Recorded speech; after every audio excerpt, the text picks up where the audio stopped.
Hey my herbal friends, here's a fun little video I'm gonna do for you.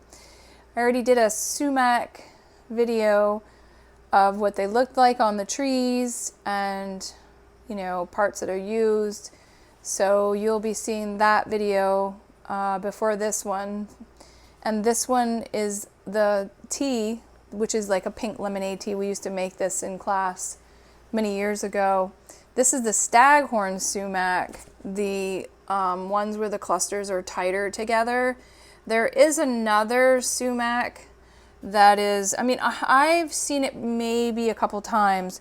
The smooth, well, this is smooth, but the winged type sumac, which the clusters are more open and you could see the little berries. If I find it, I'll have to take some pictures. I haven't come across it. I don't do a ton of hiking and walking around. I'm so busy here on my farm doing things, and I don't have these here, so I had to go on a friend's property to find them, and there was a ton of them, so it was great. The berries are tart, like a lemony flavor. When you make this, I've seen people do videos and they threw it in boiling water. It will make it bitter. It won't taste very good. I've tried it. I don't like it like that. Maybe you might like it like that. I don't know. So this one here, I already have my cold water. I'm going to show you how to do it. And this is already made. This has been in the refrigerator. I just threw some lemons in there because I love, sorry, these are oranges. I threw some oranges in there because I love oranges. And there is a lemon in this and an orange in here. Now, let me caution you, this is in the cashew family of all things. This sumac is in the cashew family. And people that are sensitive to cashews, which can cause gas, and you might want to caution drinking a lot of this. So I can tell you this is very high in vitamin C. It has phenolic acid, ascorbic acid, B1, B2, B6, B12. I could not believe it had B12, so that is amazing.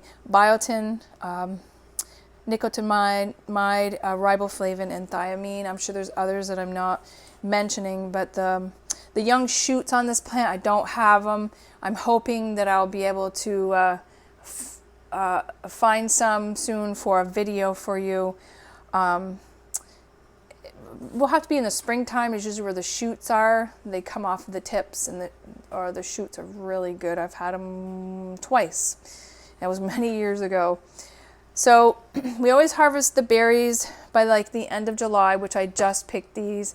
If you let them go to July, I could say even in August you could pick these. But I've picked these even in October, and they were still good as long as there were no bugs in them. And I did find a few that, you see this? They get so big. Look at the bugs. So you don't want that. You see the bugs got in there. So those bigger ones I find really have a lot of bugs that are hanging out in them. You can dehydrate these berries. I haven't dehydrated any berries, but I might do that to save them. And you can also, you could freeze them if you really like this as a tea because of the high vitamins, which vitamin B's are so important. People don't understand how important B's are. You can also blend it in a food process to get the hulls off and to save the tea for later in the wintertime. You can use the seeds in those hot packs that they make, which makes it really smell good. You can extract it in 100 proof vodka and then add to honey. I've not done that. I don't really think I need to use a whole lot of honey. I think that it just tastes good just the way it is. It helps treat fungal and bacterial infections, which is awesome because people eat too much sugar, which causes bacterial issues and teeth decay. It's for diabetes. It's antibacterial, antifungal, antioxidant, antiemetic, antidiarrheal, antiviral. It suppresses streptococcus mutans and bacteria that causes, like plaque in your teeth and caries. These guys can grow from 15 to up to 30 feet high. These where I found them, I bet they were about 20 feet high. I was like, well, I'm never going to get those down here. So And they'll just grow, and you'll find them everywhere, except for I don't have any on my property. They have 14 something percent fiber, almost 2% ash, 71% carbohydrates, so great for carbohydrates, 19% fat, and 5% protein. Who thought that this would have protein in it? It's one of the most powerful anti-inflammatory spices. It's packed with a lot of antioxidants, and it has the ability to neutralize free radicals that causes cancer and heart disease and aging. And I already said the diabetes.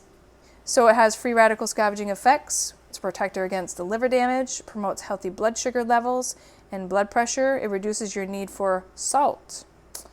Rich in potassium, which we don't get enough potassium. We need 4,700 and something milligrams of potassium a day. Rich in potassium, calcium, magnesium, phosphorus, iron, sodium, boron, and zinc. So it's pretty prolific in your vitamins. So that's kind of it for the rundown on sumac. And the leaves, also you'll see the red leaves, and the red leaves, when they in the fall, you can smoke them. The natives smoke them for vivid dreams. I have not tried that. I don't smoke things, but that'd be kind of interesting to try. So don't forget that these guys, if they're buggy, don't use them, just throw them out.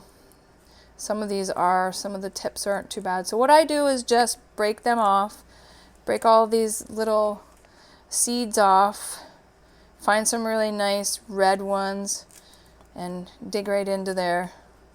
Pull them off. I'll show you how easy it is.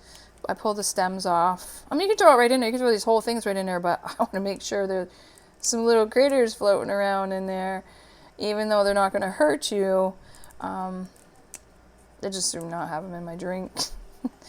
So I've started some of these already, and started getting them going so you can see how it's done. Each one has like a little cluster on them, and just pull them off. And when you're done getting them, and if you taste a berry, they taste really good. You can pop one right in your mouth. They're very tart, and this can be a little tart. So this time of the year is a great time to get the berries. This is when you get the most of your ripeness and flavor. So that's all you do. Pull these little guys off.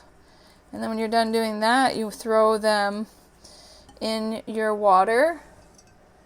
I fill it up a lot. Like, I really put a lot of berries in. And I let them sit. You let this sit for 24 hours or longer. It's so hot, though, I don't want to leave it out too much. Leave it on the counter or put it in the refrigerator and let it sit for a day or two. And let the magic begin.